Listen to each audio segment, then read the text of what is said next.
Yeah, it has been a rough week for our city, and I know we are all still reeling from the news about the shooting at UNLV, and our thoughts, of course, are with everyone who's affected.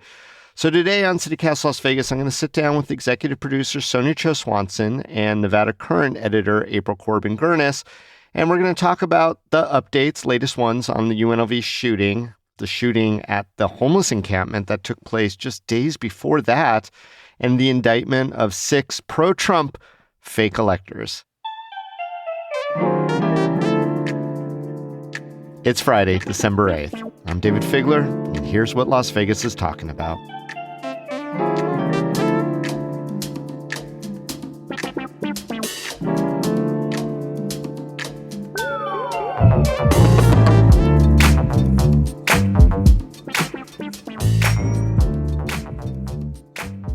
Sonia and April, welcome to CityCast Las Vegas Friday News Roundup. Thanks for having me back. Thanks, David. Well, yeah, of course, we're going to touch on the shooting news at the very top of this episode. We're recording this on Thursday, the 7th of December at noon. What we know so far is a little bit more than what we knew last night when we went to sleep. The identity of the shooter has been confirmed. It was a professor who was looking for a job at UNLV and apparently was rejected for that job. We are being told that no students were injured. It was faculty and or staff.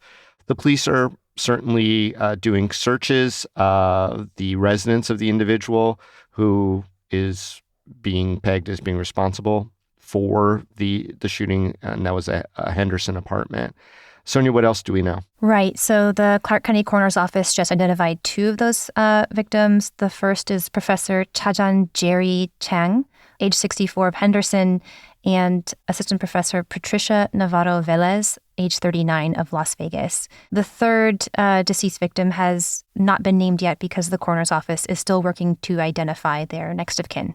We aren't going to be talking about the name of the shooter on our show just yet, but the AP has released that name, and I actually got a chance to go look over at his website. What's interesting is that he appears to be a professor of marketing, but also has a page on his website in which he delves into conspiracy theories and mysteries, claims to have solved the last unsolvable part of the Zodiac Killer's letter, for example. Oh, great. Yeah, and all written up in academic style paper with footnotes and on. So, we could speculate all day about the mindset of this person, but clearly this is a person who likes to ruminate on some of the puzzles of, I guess, modern society. Wow. April, you're over at the Nevada Current. Certainly, as journalists, this is something that you're going to follow up on. What are the next steps for reporting that you and your team would be looking at in a situation like this? Obviously, as of the time that we're filming this, we don't know about the motive. Obviously, there will be a lot of focus on the weapon and whether or not it was obtained legally and when it was obtained legally. Those are obviously issues that the legislature and gun activists and all sorts of people care a lot about. So there'll probably be a lot of emphasis on that. Obviously, the victims, sort of honoring them and their lives will obviously be a focus for a lot of people also, but it remains to be seen. It's really early in terms of figuring out where to go with this story. Mm-hmm. And I think this is already kicking off the inevitable debate around gun control, right? One sort of troubling thread that I saw on some message boards was that, UNLV was a gun-free zone, and look what good that did. So I think we'll start to see how this particular narrative, interestingly, also with the supposed use of a handgun versus an automatic weapon, it'll be interesting to see how that spins out in the narrative to come. April, I know there were some gun control measures that were introduced by the last legislative session that were ultimately vetoed by Governor Lombardo. I don't know yet if any of those would have applied in this particular situation, but as far as following up with stories that are going to come out of publications like yours, do you go and survey those legislators? Do you talk about specific legislation either in the past or in the future that might have some renewed relevance because of this big shooting at UNLV? Absolutely. We've already started to see some people try to raise those issues. I've seen a lot of people on social media resharing stories from May when Joe Lombardo vetoed the 3 gun bills. Obviously, at this point, we don't know if any of those would have applied, which you just said, but no doubt they will be, people will make this an issue and explore that concept. And lawmakers are already speaking out about it. So we'll definitely be following that. Have any of them caught your attention yet, April, that, would be noteworthy of the legislators who have commented? Not surprisingly, Sandra Hardig has spoken out about it. She's a, very vehement gun advocate or gun control advocate who survived 1 October and has led most of that legislation. So I imagine that she will continue to be out front on this issue. We're going to move on to another subject now. And unbelievably, this wasn't the only mass shooting to happen in Las Vegas this week. Sonia, can you summarize the other one that maybe is being a little overshadowed right now? Yeah. So just to take a quick step back, there are a lot of different definitions about what counts as a mass shooting, but Everytown, a noted nonprofit leading work in this area, says that their definition is anytime 4 or more people are shot and wounded or shot and killed, not including the shooter themselves, that counts as a mass shooting. And that qualifies obviously for both this case at UNLV and on the Friday before, on December 1st, another shooting that took place at a homeless encampment out near Charleston and Sand Hill Road. So what we know is that an individual came up to an encampment, shot 5 men there, killing 1, and then ran to a waiting SUV nearby, jumped in the passenger seat, and then sped off. Oh. Yeah. Wow. I didn't catch that it jumped into the passenger seat. So there was another person. Wow. Yeah, likely another person involved. I think that also kind of speaks to a level of like planning or premeditation, which I think is also interesting there. Since then, the Review Journal has reported that police actually came by and cleared the surrounding encampments, although it seems most of the residents have just moved nearby. I also just really wanted to shout out at the RJ the work of Ricardo Torres Cortez, Brett Clarkson, and Jeff Burbank for their thoughtful reporting on this issue. I think it's often easy to overlook issues of violence in homeless communities, but they really spent some time and spoke to individuals who live in the encampment, really helped humanize the story. And so what we know, thanks to their reporting, is that the man who died, his name was Timothy Bratton. He was 57. He had friends named Robert and Audrey who said that he was kind and never hurt anyone and always helped others. Yeah. Wow. Before we talk about the shooting itself, the clearing of the encampment is always a controversial, whether there's been a shooting there or not, just sort of bulldozing or wiping out the area where people are living to survive. Of course, it's problematic, just sort of that sort of desert squatting that happens with these encampments. So, in response to the shooting, Mayor Goodman, because this happened in the city, cited the resources at the courtyard, which in itself is controversial. And we know that many unhoused folks don't want to access that courtyard for a number of reasons. Right. Like, for example, separation from pets and family. Maybe they're concerned about safety within, et cetera, for sure. Or maybe they just don't want to jump through some of the hoops and, relative to what they're doing right now. I just wonder, though, all that aside, what can be done to protect our community of people who are unhoused? And also, do we have a duty to do so even after they reject what's being offered to them, like the courtyard or other resources? I mean, April, what do you think? Yeah, I think that any suggestion, however subtle, that these homeless people should have been at the courtyard and maybe they would have been safe there is so short-sighted because there's no guarantee that they would have been safe there. I mean, it sounds like, based off what we know, what the people in the RJ's reporting has said, that somebody went and targeted homeless people. So they could have gone to the courtyard and done this. And yeah, there's security at the courtyard and maybe that's a deterrent, but there's no guarantee that there's safety when somebody with a gun and a desire to kill homeless people, they're going to find them. They're going to find them wherever. So trying to push any narrative of these people should have been there and not at this homeless encampment is far-fetched. Like, I think people should be safe everywhere, regardless of whatever is going on in their lives. And I hope that that's the narrative that emerges. Yeah, I mean, like, public safety is extended to all residents of our city, regardless of where they live, for sure. I also wanted to mention this kind of comes on the heels of another string of shootings of unhoused folks in LA the week before.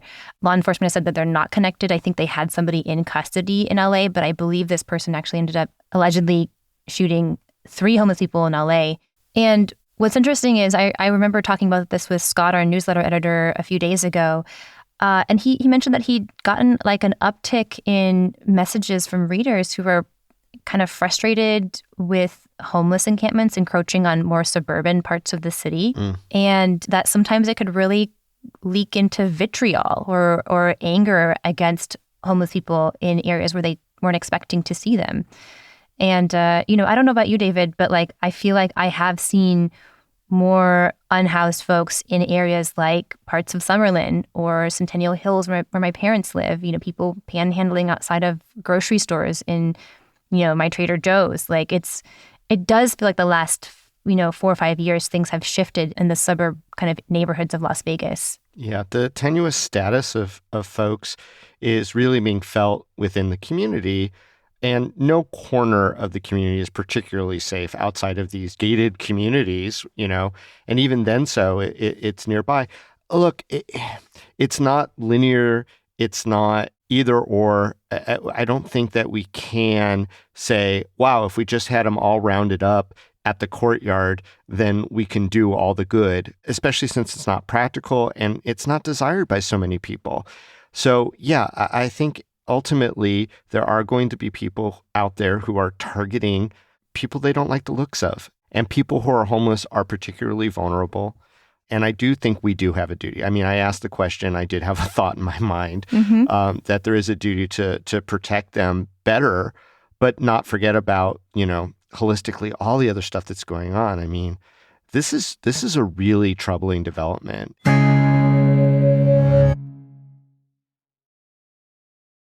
April, have you seen maybe an uptick of encampments in places where they weren't before? And what do you think, if yes, the implication is? Yeah, I mean, speaking anecdotally as a resident of Clark County, I definitely sort of in the suburbs, I definitely feel like in the span of where I've lived in the last 3 years, I've seen more homeless people, not so much in encampment, but definitely just one-off, like wandering around and walking to their encampments, which are sort of hidden behind thing. I definitely think there's an uptick, and it's not surprising given the sort of economic reality of today. I'm not necessarily afraid of it, but I certainly believe that some of my neighbors might be, and I think you guys are dead on in terms of that. But I've never had a bad interaction with any of them that have wandered around in our neighborhood. It's, most homeless people are fine, and it's not, right. Shouldn't be afraid. You shouldn't be afraid of them, I think. Are you surprised, guys, that, the conversation quickly turns from electeds like Mayor Goodman to they just need to take advantage of the resources versus a renewed effort to prevent homelessness in the first place, to talk about getting rid of things like summary eviction and other very clear causes of people being in these more tenuous positions leading to homelessness? Absolutely. It's a lot easier to focus on somehow blaming the victim here rather than addressing our systemic widespread issues. Well, hearts go out to the victims of any shooting by anyone for any reason, obviously. And I'm hoping that this other mass shooting isn't so totally obscured because one happened at a university and one happened at a homeless encampment. All right, let's move on to the last topic. And this was, I think, slated to be big news. And certainly the other stuff has really put it to the back, but still important. And we're talking about the very last minute push by the Attorney General to indict the individuals who presented themselves as the true electors of the 2020 election when they were in fact not. April, you're writing about this. What was the new development against the fake electors. So Attorney General Aaron Ford announced that the 6 fake electors, that's the 6 Republicans who convened outside of the legislative building in Carson City in early December 2020 to sign, fake elector certifying the election for Donald Trump, who very clearly lost Nevada during that election. He announced that they had been indicted for 2 felonies, which is offering a false instrument for filing and uttering a forged instrument, which I think is legalese for just creating these fake documents and submitting them they submitted it to the National Archives and, the Senate. And obviously it was a part of a coordinated effort with the Trump campaign. We saw this in other states. This was part of the U.S. Select Committee's investigation into January 6th. Georgia is pursuing charges on these. This is something that's happening all across the country. And for a while, we were not sure whether or not Ford would go after our fake electors, but this week he decided to. In fact, he at one point said there was no law that covers this. Yes. Or there was no law that readily covered this, but he was still investigating, and apparently that investigating took some time. Yes. That's a point of contention for myself and I think a few other journalists in that Ford more recently has, after rumors or after reports came that Ford was investigating these things and charges might be forthcoming, Ford made some comments like, I never said that we weren't going to charge them, but the comments that he had made were very clearly suggesting that, and he never corrected anybody to say that. And it was just this very weird turnabout. I think that the narrative largely had been that Nevada wasn't going to pursue it. And then since this came as kind of a shock of oh, I guess we are. And as I mentioned right at the deadline, because there is a statute of limitations, and they kind of snuck under the wire. There is, yes. The deadline would have been December 14th, right? So that's days away. That's my understanding. Okay, so I have a question about this, though, because something I've seen John Ralston over at the Indy tweet about is that these same fake electors are the ones who are trying to run a heavily pro-Trump caucus in the state right now. So I guess my question is, would this throw a wrench into those caucus plans? I don't think so. I don't know that there's any law or, rule saying that indicted people can't run the caucus. That's kind of a weird answer, but... it's a very modern answer, isn't it? But it's true. We have known about this. I think we have known about their involvement. It came out during, public records as part of the investigations that the U.S.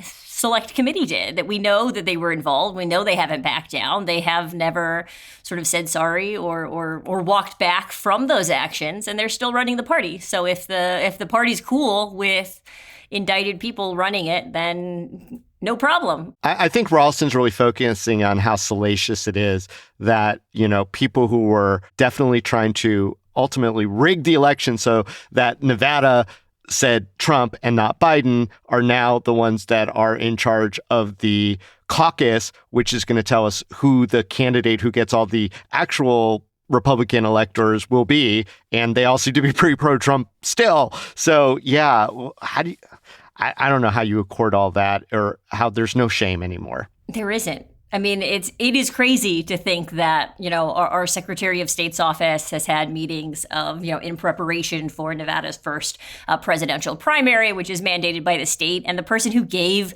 the presentation for the Nevada State Republican Party was Jim DeGraffenreid, one of the fake electors who was just indicted, who was subpoenaed by Georgia to go speak, to testify in the case against Trump lawyers. These are the people that Republicans are allowing to run their party. And I think Ralston is right to point it out and question, why is this acceptable? Throw a little Game of Thrones shame their way. And then he also pointed out that one of the indicted, Jesse Law, also hours before the indictment was announced that he was running for the assembly. So it's all a big party. Let's not have anyone think that we're in any way being partisan. Let's also point out that Aaron Ford is a Democrat. These are all Republicans. And I think there's pretty much a consensus that he is positioning himself for a run for governor, even though he seems to be denying it-ish. How do you think this indictment might play into his possible campaign or Lombardo's defense of his incumbency? It's a good question. I mean, I think there have been some people who sort of have criticized what Governor Sisolak did during his reelection campaign, sort of suggesting that he didn't go hard enough against Lombardo on the Trump issue.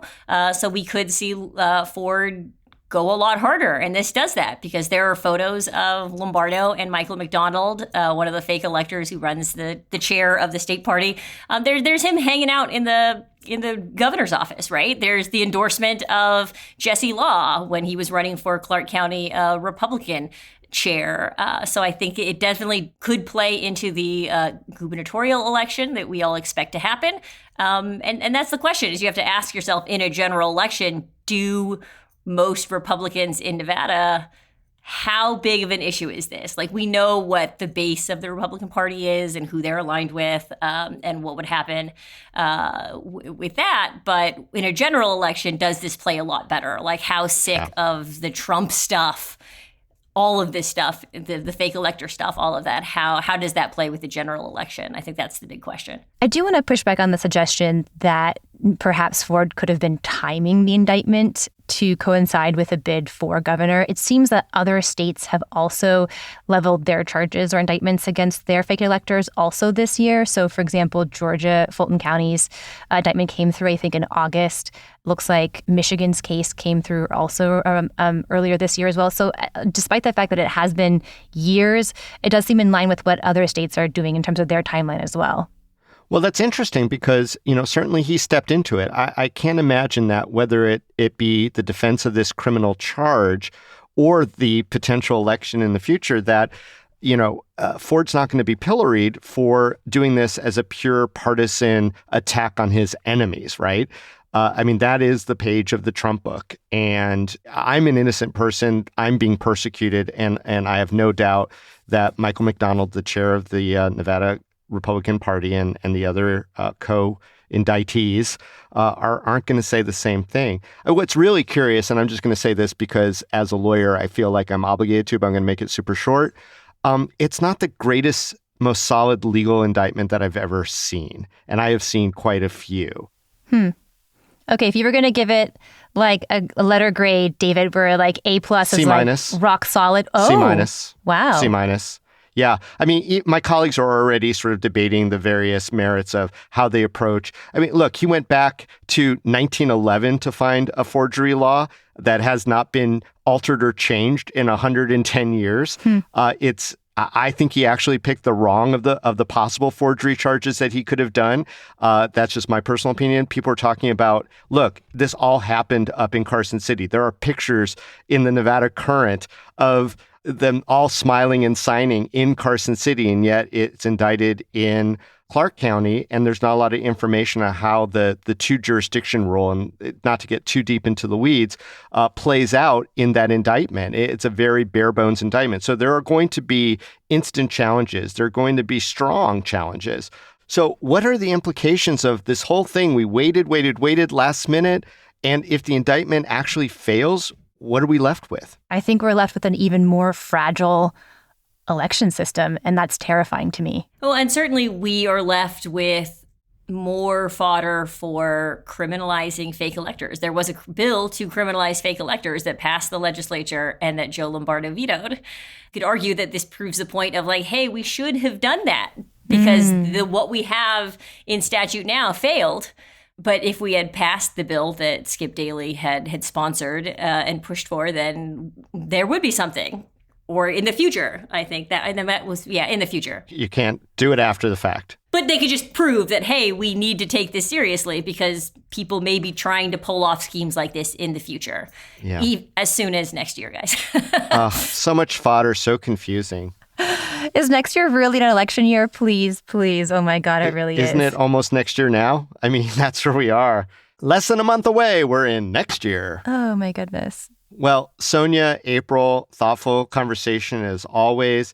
Normally we end these Friday News Roundups with a little lighter note, maybe some fun news, but it's just been a real heavy week. So I'm going to just end this way, that our hearts go out to everyone who's been impacted by either of the shootings and their families as we all kind of sort through it. And here at CityCast, we're going to provide more information, have more conversations in the coming days about all the things that impact Las Vegas and Las Vegans. I want to wish a happy Hanukkah to those who celebrate and, happy holidays to everyone else who's looking for that solace. Thank you again for being here with us today. Thanks, David. Thanks, April.